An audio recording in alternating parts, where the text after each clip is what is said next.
Blinkit refund not received. आपको Blinkit app से refund amount received नहीं हुआ है, तो अब इस केस में क्या करेंगे इस वीडियो में मैं आपको बताऊंगा। इस वीडियो में मैं आपको 2 स्टेप बताऊंगा जिनके थ्रू आप अपना रिफंड अमाउंट वापस ले सकते हैं। फर्स्ट स्टेप, आपको 2 दिन के लिए वेट करना है।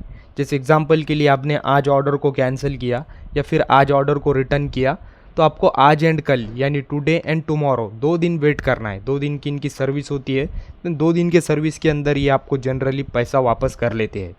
देन 2 दिन वेट करने के बाद 90% लोगों को पैसा वापस मिल जाएगा, देन उनकी प्रॉब्लम सॉल्व हो जाएंगी। बट जो 10% बचे हुए हैं उनकी प्रॉब्लम अभी भी सॉल्व नहीं हुई है। इसका मतलब कि 2 दिन कंप्लीट हो चुके हैं बट फिर भी आपको रिफंड अमाउंट वापस नहीं मिला, तो आपको दूसरा स्टेप फॉलो करना है।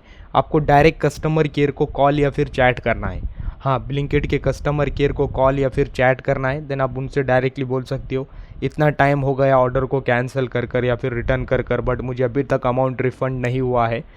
तो वो कस्टमर केयर आपकी प्रॉब्लम सॉल्व करने में आपकी मदद करेंगे। देन उनके ही थ्रू आपकी प्रॉब्लम सॉल्व हो सकती है।